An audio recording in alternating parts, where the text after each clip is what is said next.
তাহলে আমরা আজকে যে নবম অধ্যায় নিয়ে আলোচনা করব, আমরা গতদিনে গ্যামেটোজেনেসিস এবং গ্যামেটোজেনেসিসের যে দুটো ধাপ, একটা হলো স্পারম্যাটোজেনেসিস আর একটা ওজেনেসিস। স্পারম্যাটোজেনেসিসে আমরা ওইখানে শুক্রাণুর গঠন, তারপরে আমাদের যে স্পারম্যাটোজেনেসিসের যে পর্যায়গুলো আছে সেই পর্যায়গুলো আমরা শিখেছি। এবং এখন ওজেনেসিসের যে পর্যায়টা আছে আমরা এটা দেখেছি কিভাবে বিভাজন হয়, মায়োসিস, তারপরে লাস্টে মায়োসিস বিভাজন হয় এবং এখানে কিছু ডিম্বাণু উৎপন্ন হয়, পোলার বডি উৎপন্ন হয়, তার মধ্যে পোলার বডি গুলো নষ্ট হয়ে যায় আর ডিম্বাণুগুলো কি হয়, থেকে যায়।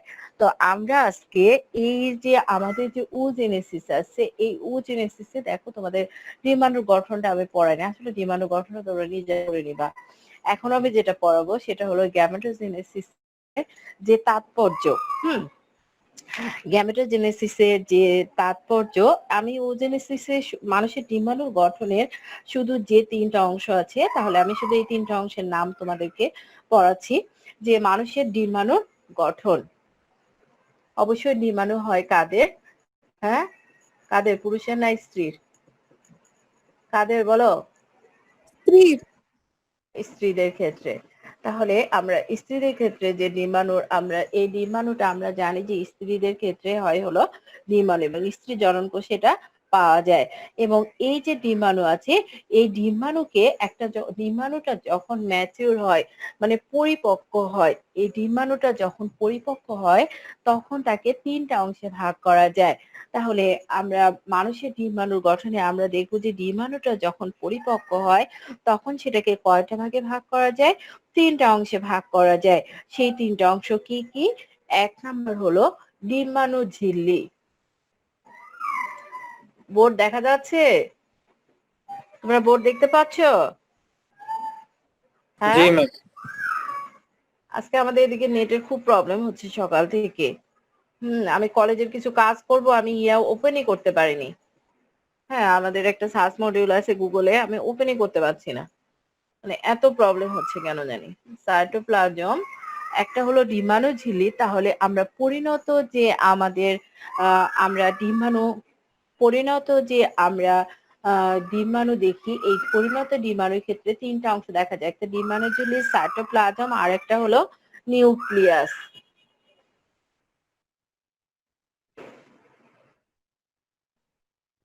নিউক্লিয়াস।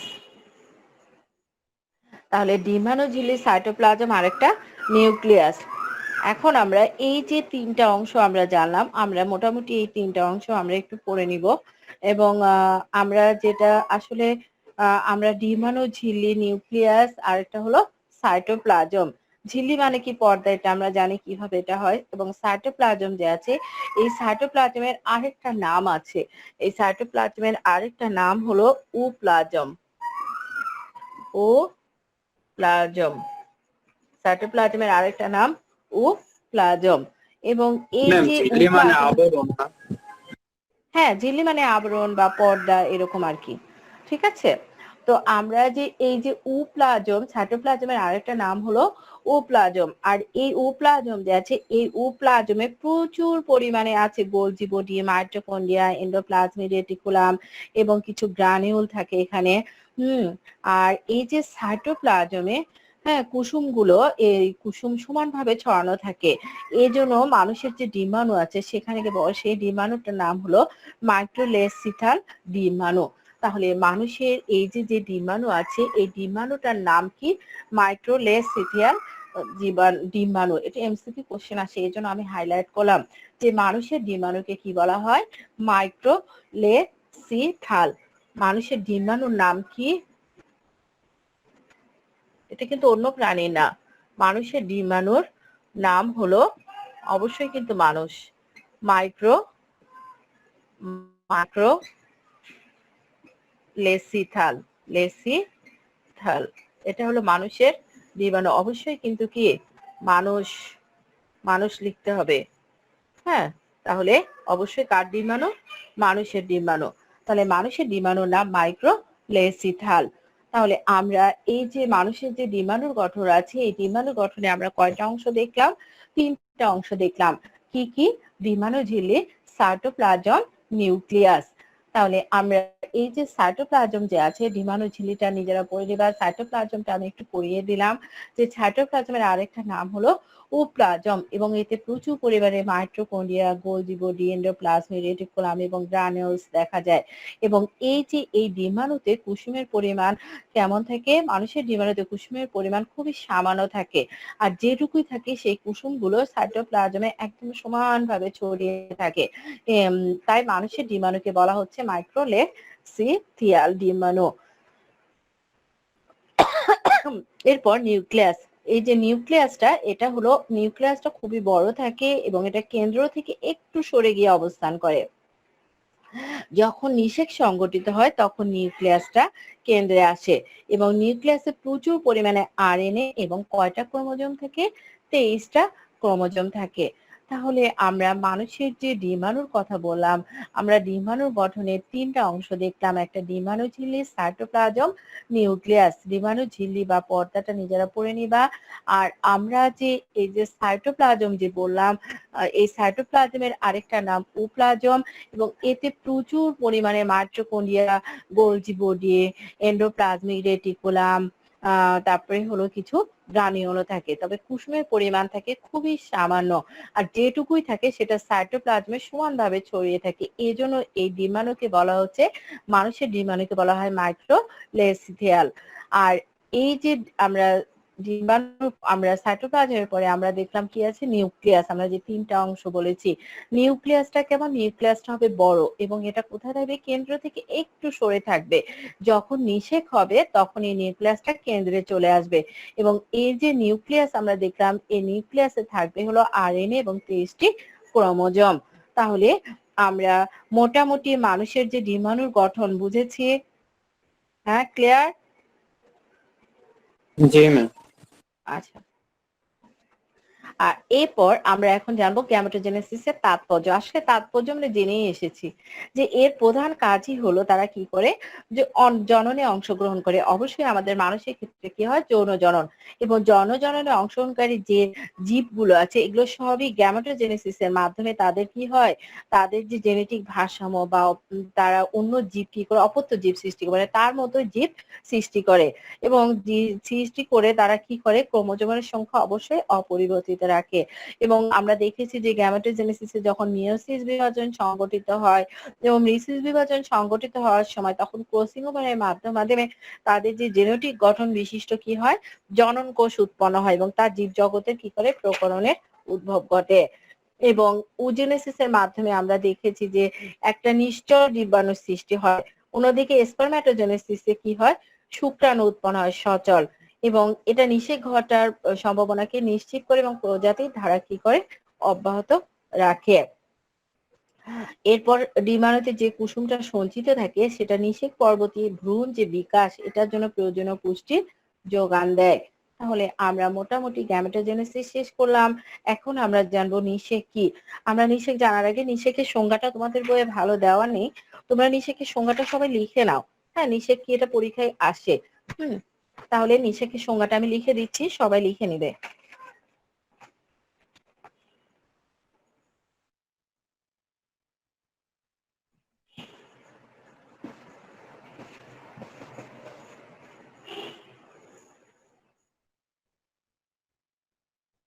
মিস, মানুষের ডিম্বাণুর নামটা কি? মাইক্রোলেসেথিয়াল। মাইক্রো কি? মাইক্রোলেসিথাল। মাইক্রোলেসিথাল শুনতে পাচ্ছ? হ্যাঁ, মাইক্রোলেসিথাল। তাহলে নিষেক কি? নিষেক কি সবাই সুন্দর করে লিখবে, কারণ এটা তোমাদের বই ডেফিনেশনটা ভালো নেই, আমি বলছি।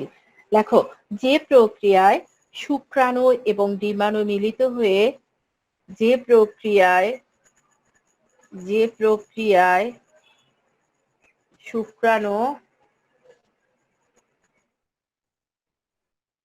শুক্রাণু ও ডিম্বাণু যে প্রক্রিয়ায় শুক্রাণু ও ডিম্বাণু মিলিত হয়ে মিলিত হয়ে মিলিত হয়ে এদের হ্যাপ্লয়েড, হ্যাপ্লয়েড, হ্যাপ্লয়েড সবাই লিখবে। যে প্রক্রিয়ায় শুক্রাণু ও ডিম্বাণু মিলিত হয়ে এদের হ্যাপ্লয়েড ক্রোমোসোম বাহী নিউক্লিয়াসের হ্যাপ্লয়েড ক্রোমোসোম বাহী নিউক্লিয়াসের নিউক্লিয়াসের নিউক্লিয়াসের নিউক্লিয়াসের মিলন ঘটিয়ে মিলন ঘটিয়ে মিলন ঘটিয়ে ডিপ্লয়েড ডিপ্লয়েড ডিপ্লয়েড কি ডিপ্লয়েড কি কি টয়েজের না শুধু এন? কেউ বলতে পারে না আমরা হ্যাপ্লয়েড ডিপ্লয়েড চিনি না? এর অর্ধেকটা হ্যাপ্লয়েড আর এটা হলো ডিপ্লয়েড। হ্যাঁ, তাহলে ডিপ্লয়েড ক্রোমোসোম বিশিষ্ট ডিপ্লয়েড ক্রোমোসোম বিশিষ্ট বিশিষ্ট ক্রোমোসোম বিশিষ্ট জাইগোট জাইগোট গঠন করে তাকে কি বলে? নিষেক বলে। তাকে নিষেক বলে। তাহলে আমরা দেখলাম নিষেক কাকে বলে? যে প্রক্রিয়ায় শুক্রাণু ও ডিম্বাণু মিলিত হয়ে এদের হ্যাপ্লয়েড ক্রোমোসোম বাহী নিউক্লিয়াসের মিলন ঘটিয়ে ডিপ্লয়েড ক্রোমোসোম বিশিষ্ট জাইগোট গঠন করে তাকে কি বলে? নিষেক বলে।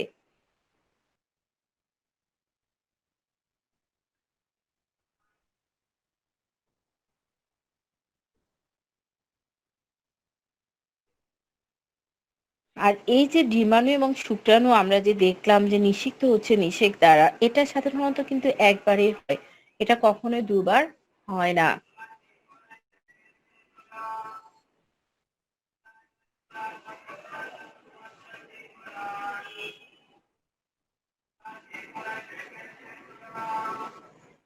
তাহলে নিষেক কি আমরা লিখেছি? সবাই লিখছে? হ্যাঁ, যে প্রক্রিয়ায় শুক্রাণু ও ডিম্বাণু মিলিত এদের হ্যাপ্লয়েড ক্রোমোসোম বাই নিউক্লিয়াসে মিলন ঘটিয়ে ডিপ্লয়েড ক্রোমোসোম বিশিষ্ট জাইগোট গঠন করে তাকে নিষেক বলে। আমরা লিখছি নিষেক? জি ম্যাম। হ্যাঁ, যদি বলো। আমি এটা বুঝতেছি না। বুঝি না, আবার বলো বাবা, তুমি কি বলছো আমি বুঝতে পারিনি। জাইগোটটা বুঝতেছি না। এই শুক্রাণু ডিম্বাণু মিলন যে যে জিনিসটা সেটাই হলো জাইগোট। ঠিক আছে? ওকে মিস।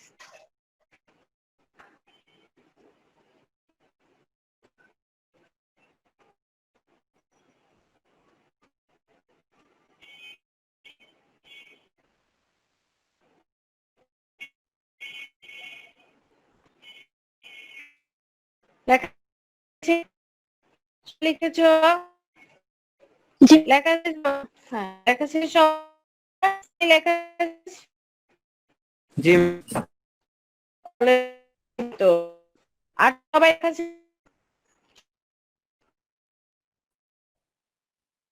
সবার শেষ? মায়ের লাইন সবার কি?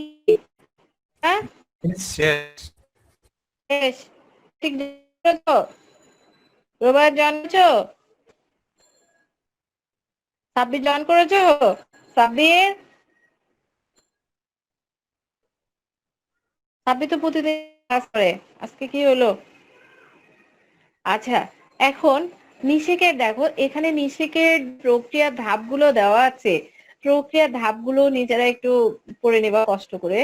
ঠিক আছে ম্যাম? এই চ্যাপ্টারটা আসলে অনেক কিছু আমি পড়াতে মানে একটু একটু করে অমিট করে যাই। তো আমরা এখন নিষেকের যেটা মোটামুটি দরকার সেটা আমি পড়াই চেষ্টা করি। তো আমরা নিষেকের যে গুরুত্ব এবং তাৎপর্য আছে আমরা এটা পড়বো। কারণ নিষেকের গুরুত্ব এবং তাৎপর্য এটা খুব পরীক্ষায় আসে যে নিষেকের গুরুত্ব এবং তাৎপর্য কি। হুম।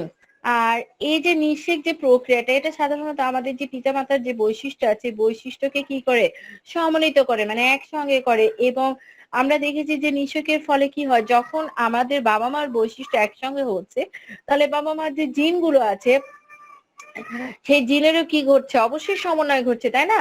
এবং সমন্বয় ঘটে নতুন একটা জিনের প্রকাশ ঘটছে এবং এটাতেই কি হচ্ছে আমাদের প্রকরণের সূচনা হচ্ছে। এবং নিষেকের ফলে কি হচ্ছে আমাদের ডিম্বাণু এই নিষেকের ফলে আমাদের যে ডিম্বাণুটা আছে এটা পরবর্তী পর্যায়ে বৃদ্ধির জন্য কি হয় প্রস্তুত হয়। এবং নিষেকে আমরা দেখছি যে নিষেক জীবের লাস্টে আমরা দেখলাম তারা কি করলো তারা প্রথমে কি করলো শুক্রাণু এবং ডিম্বাণু মিলনের ফলে তারা কি করে আমরা দেখেছি যে হ্যাপ্লয়েড ক্রোমোসোম হ্যাঁ এই ক্রোমোসোমে বাহির যে নিউক্লিয়াস আছে সেটার যখন মিলন ঘটায় তখন কিন্তু তারা কি করে লাস্টে গিয়ে ডিপ্লয়েড সংখ্যাকে তারা কি করে পুনঃ প্রতিষ্ঠিত করে। এবং নিষেকের মাধ্যমে কিন্তু আমাদের যে আমরা যে পুরুষ বা স্ত্রী এই যে লিঙ্গ নির্ধারণটা এটা কিন্তু সাধারণত নিষেকের মাধ্যমে হয়। এবং নিষেকের মাধ্যমে আমাদের যে বংশ ধারাবাহিকতা আমরা যে রক্ষা করি এটা নিশ্চিত হয় নিষেকের মাধ্যমে। তাহলে আমরা নিষেকের যে তাৎপর্যটা মোটামুটি আমরা জানলাম।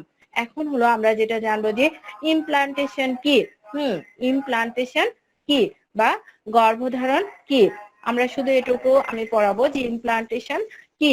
ইমপ্লান্টেশন হলো নিষেক প্রক্রিয়া হয়ে গেল নিষেকের পর 6 থেকে 9 দিনের মধ্যে নিষেকের পর কি 6 থেকে 9 দিনের মধ্যে এই নিষেকের পরে 6 থেকে 9 দিনের মধ্যে যে প্রক্রিয়া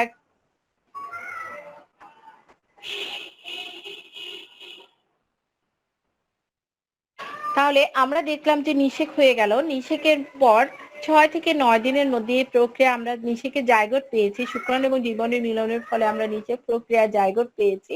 আর এই জায়গোটটা কি হবে এটা যখন ব্লাস্টোসিল অবস্থায় সে কি করবে জরায়ু যে আছে আমাদের জরায়ুর এন্ডোমেট্রিসিয়ামে সে কি করবে সংস্থাপিত হবে তাকে বলা হয় গর্ভধারণ বা ইমপ্লান্টেশন। এখন কথা হলো যে আমরা যে জরায়ুর যে এন্ডোমেট্রিসিয়াম আছে আমি তো এটা জানি না যে এটা কি জিনিস তাই না। আমরা যখন ডিম্বাণুর যখন গঠনটা পড়বো তখন আমরা এটা সম্পর্কে জেনে আসবো। যাই হোক তো আমরা এই যে ইমপ্লান্টেশন কি। ইমপ্লান্টেশন হলো আমরা নিষেকের 6 থেকে 9 দিনের মধ্যে জাইগোটের যে ব্লাস্টোসিল আছে এটা ব্লাস্টোসিল অবস্থা জরায়ুর কোথায় এন্ডোমেট্রিসিয়ামে। এন্ডোমেট্রিসিয়াম এটা আসলে আমরা বললাম তো যে ঝিল্লি যখন পড়বো তখন এখানে দেখবো এখানে সংস্থাপিত হবে। হ্যাঁ তখন তাকে বলা হচ্ছে গর্ভধারণ বা ইমপ্লান্টেশন। পরীক্ষায় কিন্তু আসে যে ইমপ্লান্টেশন কি। পরীক্ষায় সব মাঝে মাঝে আসে এবং অনেকবার এসেছে এই জন্য এটা আসলে অনেক গুরুত্ব। তাহলে আমরা এটা খুব সহজভাবে লিখতে পারি যে বর্ধনশীল মানব ভ্রূণ জরায়ু প্রাচীরে সংস্থাপিত হওয়ার কৌশলকে বলা হয় ইমপ্লান্টেশন। তোমরা চাইলে এই সংজ্ঞাটা লিখতে পারো। হ্যাঁ আমরা তোমাদের বলে দেওয়া আছে যে নিষেকের 6 থেকে 9 দিনের মধ্যে যে প্রক্রিয়া জাইগোটকে ব্লাস্টোসিল অবস্থায় জরায়ুর এন্ডোমেট্রিসিয়ামে সংস্থাপিত হয় তাকে গর্ভধারণ বা ইমপ্লান্টেশন বলে। এবং এক কথা তোমরা লিখতে পারো যে বর্ধনশীল মানব ভ্রূণ জরায়ুর প্রাচীরে সংস্থাপিত হওয়ার কৌশলকে কি বলা হয় ইমপ্লান্টেশন বলা হয়।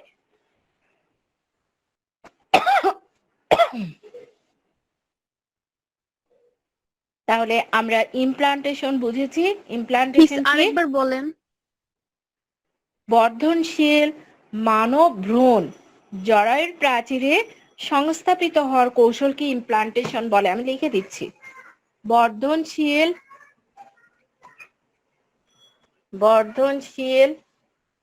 মানব ভ্রূণ মানব ভ্রূণ জরায়ুর প্রাচীরে সংস্থাপিত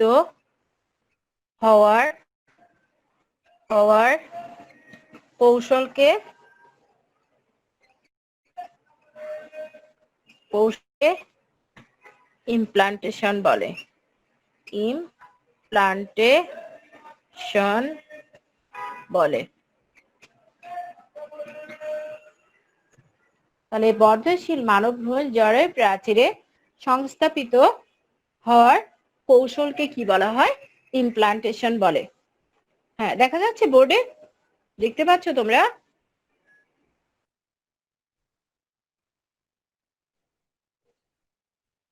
বলো। ঘোলা হয়ে গেছে কেন? ঘোলা দেখা যাচ্ছে? বললাম না আজকে সকাল থেকে নেটের অনেক প্রবলেম, আমি গুগলে কাজই করতে পারছি না। হ্যাঁ, তোমাদের হচ্ছে কিনা জানি না, কিন্তু খুব প্রবলেম করছে। তাহলে বর্ধনশীল মানব ভ্রূণ জরায়ু প্রাচীরে সংস্থাপিত হওয়াকে কি বলে? ইমপ্লান্টেশন বলে। আর আমরা যে ইমপ্লান্টেশন দেখলাম, এই ইমপ্লান্টেশনে আমরা দেখেছি যে আমাদের ডিম্বাণু, যে ডিম্বাণু নালী আছে, এটা কি হয়, এটা আমরা জানি যে নিষিক্ত হয়ে জাইগোটে পরিণত হয় এবং এটা দ্রুত বিভক্ত হয়ে মরুলা নামক একটা নিরেট কোষপুঞ্জের সৃষ্টি করে।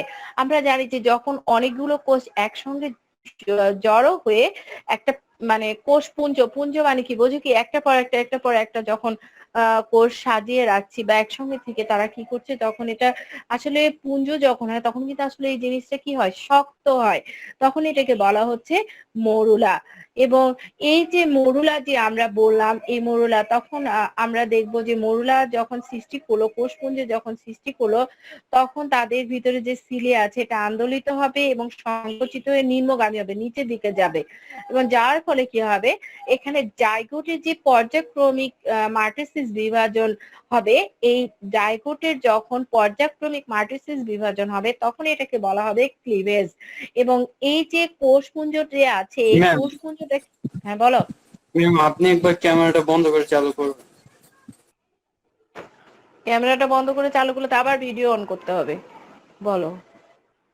আচ্ছা, না ম্যাম, ওই যে ক্যামেরাটার মধ্যে ক্লিক করেন, ওই যে এখানে শুধু যে ক্যামেরাটা অফ করে অন করবো না?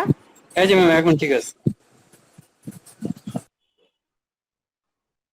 এখন ঠিক আছে? জি আমি ম্যাম, ফোকাস নিতে পারেন। কেন এরকম হচ্ছে, কেন কি নেটের সমস্যা? না ম্যাম, যাই হোক ম্যাম, ঠিক আছে। না কিসের সমস্যা সেটা তো বুঝছি না। মোবাইলে তো সমস্যা হওয়ার কথা না, কারণ মোবাইল তো একদমই নতুন, এটা তো কয়েক মাস হলো মাত্র, মোবাইলে তো প্রবলেম হওয়ার কথা না। আচ্ছা যাই হোক, তাহলে আমরা যে ইমপ্লান্টেশন পড়ছি, ইমপ্লান্টেশনে আমরা দেখছি যে আমাদের এখানে আমার ডিম্বাণুর যে ডিম্বনালী আছে সেখানে কি হয়, তার যে এই ডিম্বনালীর এখানে তার উপরের দিকে নিষিক্ত হয়ে হবে, জাইগোটে পরিণত হবে এবং এটা কি হবে, বিভক্ত হবে। বিভক্ত হয়ে তারা কি করবে, কোষপুঞ্জ গঠন করবে। সেটা কেমন হবে, নিরেট। এবং এটা নিরেট যে কোষপুঞ্জ, এটাকে বলা হচ্ছে মরুলা। আর এই মরুলা গুলো, তার ভিতরে যে সিলিয়া আছে এটা আন্দোলিত হবে এবং সংকুচিত হবে। এটা সংকোচনের ফলে তারা কি হবে, নিচের দিকে যাবে এবং জাইগোটটা যেটা আছে, এই জাইগোটের কি করবে, পর্যায়ক্রমিক মানে একটু পর পর্যায়ক্রমিক মাট্রিসিস বিভাজন হবে। আর এই মাট্রিসিস বিভাজনকে বলা হচ্ছে ক্লিভেজ। এবং নিরেট যে আমরা কোষপুঞ্জটা পেয়েছি, মানে যে মরুলাটা পেয়েছি, এটা ডিম্বনালী থেকে তারা কি করবে, তরল সংগ্রহ করবে এবং করে তার যে গহ্বর আছে, তা আমরা জানি যে তার সিলোমিক যে গহ্বর, সেই গহ্বরটাকে বলা হয় কি, ব্লাস্টোসিল। আমরা পড়ে এসেছিলাম প্রথম চ্যাপ্টারতে। এই যে ব্লাস্টোসিল সমন্বিত যে কোষ স্তর আছে, এটা কি হবে, ব্লাস্টোসিস্টে পরিণত হবে এবং ব্লাস্টোসিস্টে প্রায় অনেকগুলো কোষ থাকবে, মনে বলা হয় যে 100 এর মতো, কিন্তু আসলে এখানে কত থাকে বলা যায় না, তবে 100 বা 100 এর বেশি বা কমও থাকতে পারে। এবং প্রত্যেকটা যে কোষ আছে ব্লাস্টোসিস্টে, এই কোষগুলোকে আলাদা আলাদা, মানে এক একটা কোষকে বলা হচ্ছে ব্লাস্টোমেয়ার। এবং এই যে ব্লাস্টোমেয়ারের যে স্তর আছে, স্তরকে বলা হয় ট্রোপোব্লাস্ট। ব্লাস্টোমেয়ারের স্তরকে বলা হয় ট্রোপোব্লাস্ট। আর এগুলো 4-5 দিনের ভিতর যখন ব্লাস্টোসিলটা জরায়ুর মধ্যে এসে পৌঁছাবে, তখন 2-1 দিনের মধ্যে তার যে জোনা পেলিসিটার যে আবরণটা, এই আবরণটা হলো অদৃশ্য হয়ে যাবে। এই যে ট্রোফোব্লাস্ট যে কোষটা আছে, এটা জরায়ুর যে প্রাচীর আছে, এই কোষের এই প্রাচীরে তারা কি হবে, জরায়ুর আসলে একদম ভিতরের প্রাচীর, কিন্তু এখানে ভিতরের প্রাচীরে যে কোষ আছে সেই কোষের মধ্যে তাদের কি হবে, সংযোগ স্থাপন হবে। এবং এই যে ব্লাস্টোসিস এবং এন্ডোমেট্রিসিয়াম, এখানে যে এখানকার ভিতরের যে টিস্যু আছে, আবরণী টিস্যু, সেটা কি করবে, থেকে যে এনজাইম নিঃসৃত হবে, এই এনজাইমের ফলে তারা সেটা গলে যাবে। হ্যাঁ, তখন আবরণী টিস্যুটা গলে যাবে এবং গলে যাওয়ার ফলে কি হবে, ব্লাস্টোসিস্ট সেখানে যুক্ত হবে। তাহলে দেখো ওখানে কিন্তু গাম নেই, কিছু নেই, সেখানে কি হচ্ছে, আবরণী টিস্যুটা এনজাইমের প্রভাবে গলে যাচ্ছে, গলে গিয়ে তখন কি হচ্ছে, তারা ব্লাস্টোসিস্টকে সেখানে যুক্ত করে নিচ্ছে। এবং নিষেকের 6ষ্ঠ থেকে 9ম দিনের মধ্যে কি হবে, এখানে যে নিষিক্ত ডিম্বাণু বা জাইগোট আছে, সেটা জরায়ুর ভিতরের প্রাচীরের নাম হলো এন্ডোমেট্রিসিয়াম। এই এন্ডোমেট্রিসিয়ামে তারা আবদ্ধ হবে এবং জরায়ুর এন্ডোমেট্রিসিয়ামে ব্লাস্টোসিস্টে প্রথিত হওয়ার এই প্রক্রিয়াটার নামই হচ্ছে ইমপ্লান্টেশন। ঠিক আছে, তাহলে ইমপ্লান্টেশন কি আমরা বুঝেছি? বুঝেছি? হ্যাঁ, কারো রেসপন্স নেই কেন? কি ম্যামের কথা শোনা যাচ্ছে না? জি মিস। মিস আচ্ছা, বলছে হ্যাঁ বলো। হ্যাঁ মিস লিংক দেওয়া হয়েছে ম্যাম ম্যাম আরেকবার প্রেজেন্টের। বলবো। হ্যাঁ, দিব লিঙ্ক। ঠিক আছে, আরো 5 মিনিট পরে লিঙ্ক দিব। লিঙ্ক দিলে তো তুমি চলে যাবে। না ম্যাম ওই যে তো কেটে যখন তুমি, গেছিল তো আবার ঢুকছে এই জন্য বললাম। আচ্ছা সমস্যা নাই, লিঙ্ক দেই না এখনো বাবা, শেষের দিকে দিব। তাহলে ইমপ্লান্টেশনটা এটা আসলে কিছুই না। আমরা ইমপ্লান্টেশন বলতে যেটা দেখলাম যে নিষেক ঘটলো, আমরা জানি নিষেক প্রক্রিয়া কি, এখানে শুক্রাণু এবং ডিম্বাণু মিলন হলো, মিলনের ফলে কি হলো, জাইগোট উৎপন্ন হলো। আর যখনই জাইগোট গঠিত হলো তখন সেই প্রক্রিয়াটিকে বলা হচ্ছে নিষেক। আর এই নিষেকের পর 6 থেকে 9 দিনের মধ্যে জাইগোটটা যখন ব্লাস্টোসিস্ট অবস্থায়, ব্লাস্টোসিস্টটা কি আমরা একটু আগে জানলাম যে ব্লাস্টোসিস্টটা হলো, আমরা জানি যে আমাদের যারা ত্রিস্তরী প্রাণী যারা, তাদের যে সিলোমিক যে গহ্বরটা আছে, সেই গহ্বরটাকে বলা হয় কি, সে গহ্বরটা কি দিয়ে পরিণত থাকে, ব্লাস্টোসিস্ট, তাই না? আমরা এটা জেনে এসেছিলাম। এবং এই যে ব্লাস্টোসিস্ট যে গহ্বরটা আছে, এখানে তারা কি হয়, তাদের এই গহ্বরটা তারা ডিম্বনালী থেকে তরল সংগ্রহ করে, সংগ্রহ করার পর তখন ব্লাস্টোসিস্টে পরিণত, এটাই হলো ব্লাস্টোসিস্ট। আর এই ব্লাস্টোসিস্টটা কি হয়, জরায়ুর যে এন্ডোমেট্রিসিয়াম, এন্ডোমেট্রিসিয়াম মানে জরায়ুর যে ভিতরের প্রাচীর, এই ভিতরের প্রাচীরে সংস্থাপিত হয়, তখন তাকে বলা হয় ইমপ্লান্টেশন বা গর্ভধারণ। আর এটা কিভাবে হয় আমরা দেখলাম যে ডিম্বাণু যে ডিম্বনালী আছে তার উপরের প্রান্ত কি হয়, নিষিক্ত হয়, নিষিক্ত আমরা দেখলাম জাইগোটে পরিণত হয় এবং এটা খুব দ্রুত বিভক্ত হয়। যখন বারবার বিভক্ত হয়, ডিভাইড হয়ে বা ভাগ হয়ে যায়, তখন কোষগুলো কি হয়, একটা নিরেট কোষপুঞ্জের সৃষ্টি করে, মানে শক্ত, এবং এটাকে বলা হচ্ছে মরুলা। এবং মরুলাটা হবে সেখানে যে মরুলা যখন সৃষ্টি হলো তখন আমরা দেখলাম যে সেখানে যে সিলিয়া আছে ডিম্বনালীর, সেই সিলিয়ার আন্দোলন এবং সংকোচনের ফলে তারা কি হবে, নিচের দিকে যাবে এবং তখন জাইগোটটা কি হবে, মার্টেসিস বিভাজন জাইগোটের, এবং বারবার বিভাজনটা ঘটবে। এই যে পর্যায়ক্রমিক যে বিভাজন ঘটবে, এটাকে বলা হয় হলো ক্লিভেজ। এবং নীরের যে কোষপুঞ্জটা মানে মরুলা যে আছে, এটা ডিম্বনালী থেকে তারা সংগৃহীত তরল তখন কি করে, এটা পূর্ণ যে গহ্বর সেটা কি হয়, ব্লাস্টোসিল আমরা জানি, এবং ব্লাস্টোসিল পরবর্তীতে কি হয়, এককোষ স্তরীয় ব্লাস্টোসিস্টে পরিণত হয়। আর এই ব্লাস্টোসিস্টে অনেকগুলো কোষ থাকে, প্রায় 100টার মতো বা তার চেয়ে কম বেশিও হতে পারে। প্রত্যেকটা যে কোষ থাকে ব্লাস্টোসিস্টে, এই কোষটাকে বলা হচ্ছে ব্লাস্টোমিয়ার। এবং এই ব্লাস্টোমিয়ারের যে স্তরগুলো আছে, স্তরগুলোকে বলা হচ্ছে ট্রোফোব্লাস্ট। হুম। আর এই 4-5 দিনের ভিতরে যখন ব্লাস্টোসিস্ট জরায়ুতে এসে পৌঁছাবে, পৌঁছানোর ফলে সেখানে কি হবে, জরায়ুর একটা আবরণ জোনা পেলুসিডা, এটা অদৃশ্য হয়ে যাবে এবং ট্রোফোব্লাস্ট কোষ এবং জরায়ুর এন্ডোমেট্রিসিয়াম মানে ভিতরের যে প্রাচীরটা আছে, এর মধ্যে কি হবে, সংযোগ স্থাপিত হবে। সহযোগে স্থাপিত হবে, কিন্তু এটা তো আগে সেখানে ব্লাস্টোসিস্টটা তো সেখানে আগে যুক্ত হতে হবে। আর এই ব্লাস্টোসিস্টটা সেখানে যুক্ত হওয়ার জন্য এর ভিতরে যে আবরণী টিস্যু আছে, এই আবরণী টিস্যুটা ট্রোফোব্লাস্ট থেকে এক ধরনের এনজাইম নিঃসৃত হবে। এনজাইম নিঃসৃত হওয়ার ফলে এই আবরণী টিস্যুটা গলে যাবে, গলে গিয়ে কি করবে, ব্লাস্টোসিস্টকে সেখানে যুক্ত করবে। এভাবে নিষেকের 6ষ্ঠ থেকে 9ম দিনের মধ্যে কি হবে, নিষিক্ত ডিম্বাণু বা জাইগোটটি ব্লাস্টোসিস্ট অবস্থায় জরায়ুর এন্ডোমেট্রিয়ামে আবদ্ধ হবে এবং এই যে এন্ডোমেট্রিয়ামে যে আবদ্ধ হলো, এই প্রক্রিয়াটার নামই হলো ইমপ্লান্টেশন। আমার মনে হয় এখন কথা বুঝেছি আমরা। হ্যাঁ, জি ম্যাম। এখন আমরা যেটা জানবো সেটা আগে তোমাদের লিঙ্কটা দিয়ে নেই।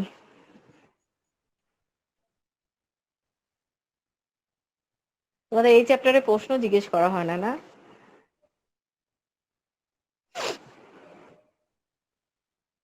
কি হলো আবার?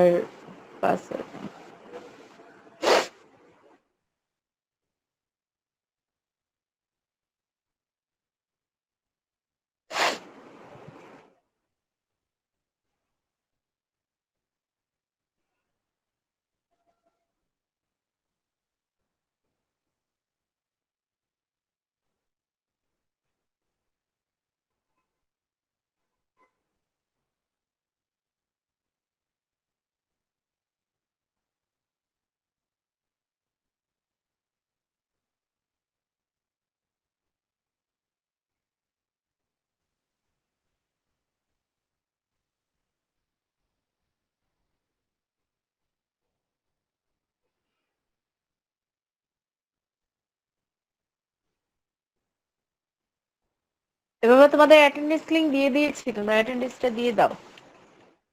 আচ্ছা, তাহলে আমরা যে ইমপ্লান্টেশন বা গর্ভধারণ করলাম, এরপরে আমরা যেটা জানবো সেটা হলো প্লাসেন্টা বা অমরা সম্পর্কে। প্লাসেন্টা বা অমরা সম্পর্কে এখানে দেখো একটা ছবি দেওয়া আছে যে মায়ের পেটের মধ্যে তুমি কিভাবে থাকো, হ্যাঁ, কেমন ভাবে মা তোমাকে নিয়ে থাকে।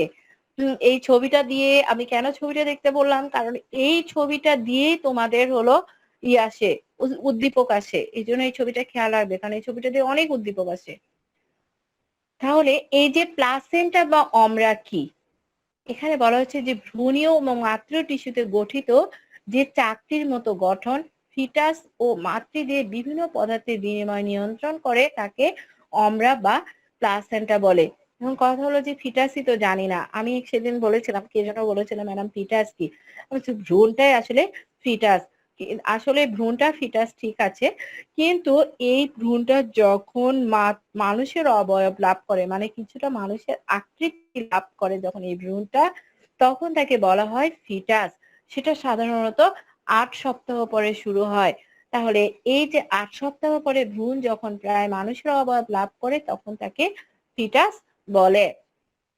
আর এই ফিটাস বা মাতৃদেহে বিভিন্ন পদার্থের যে বিনিময় নিয়ন্ত্রণ করে তাকে বলা হয় হলো অমরা বা প্লাসেন্টা। দেখো, অমরা বা প্লাসেন্টার কাজ পরীক্ষায় খুবই আসে।